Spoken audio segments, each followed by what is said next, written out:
Legacy in Labor. Herrison Chicas explores how children of immigrants carry their parents' experiences into the workplace. By Abigail Keller. May 23, 2024. When Herrison Chicas' parents immigrated to the United States from a Civil War-ravaged El Salvador, they sacrificed all they had for a better life. With only a second-grade education, his father found a job as a dishwasher, making $3 an hour before moving to construction work.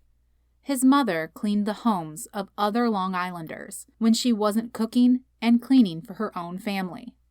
Chicas would see his parents come home exhausted from their long days, but they always had time to talk to him, cook a meal, and spend time with their kids. Over time, their perseverance rubbed off on him. In May 2024, he received a PhD in organizational behavior from the UNC Kenan-Flagler Business School. He's a first-generation college student and double Tar Heel, having received his undergraduate degree in psychology and sociology from Carolina in 2013. His research aims to better understand the unique experiences children of immigrants have in the workplace and in life based on their parents' influence and background. Being very close to my family and my parents, and trying to better understand their life story, and how that has impacted mine, has been a big part of my identity, he says. That's led to a lot of the work that I do now. A boomerang effect. Immigration to a new country means new beginnings. It can also mean losing the identity and life you imagined for yourself. In general, all of us have a certain view of how our life is going to turn out, Chicas says. What's interesting for a lot of immigrants is that there is a big event that happens in their own country that forces them to leave. For my parents, it was war. Using archival data and survey software, Chicas studies children of immigrants across Europe and the U.S., who make up approximately 20% of the population under 18 years old. This means that in 10 to 15 years, this group will be leading workforce growth. This steady increase can already be seen today.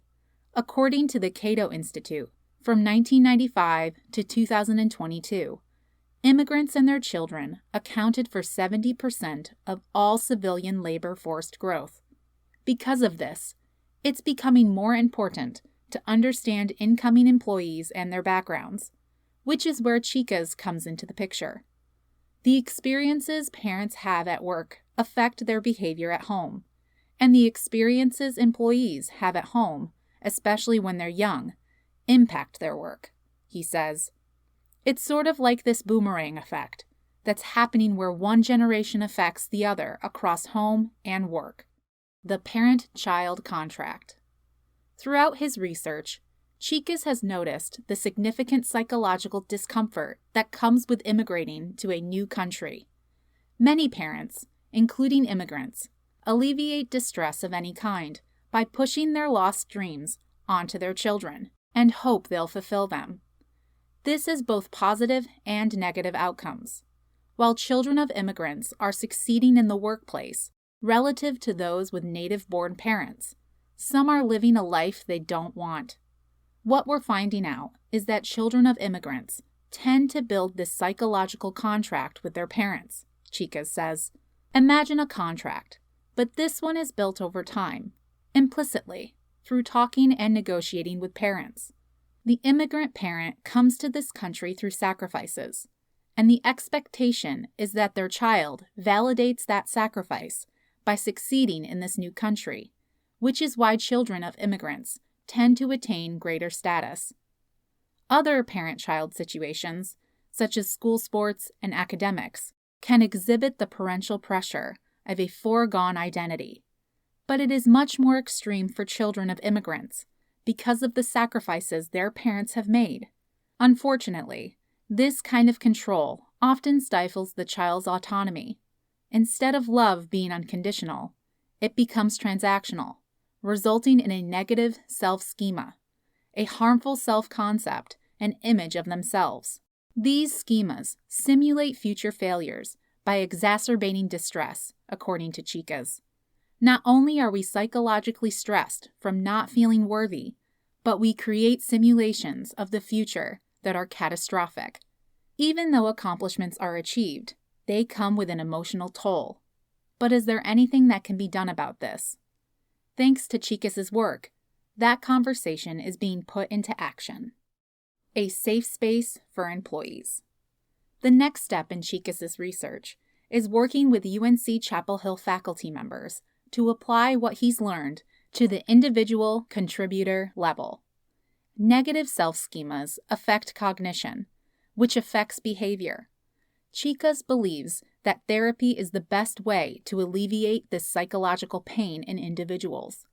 He hopes to show more people that it is possible to reconstruct these maladaptive schemas of themselves. Organizationally, he wants to help companies become more aware of their role in determining workforce mental health and how to best support employees. When employees work with negative self-schemas, they often feel unworthy and think there is no one who will support them in their workplace. Some might procrastinate to feel immediate relief from their psychological distress. These distractions can reduce their drive, quality of work, and overall job satisfaction. I think an important place to start is recognizing the holistic nature of the employee, he says. The employee does not start when they enter your organization, but with their past and their parents. It's all intertwined.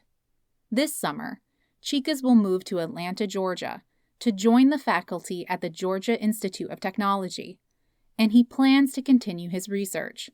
We should do as much as we can to help individuals maximize not only their potential at work, but their potential as human beings, he says.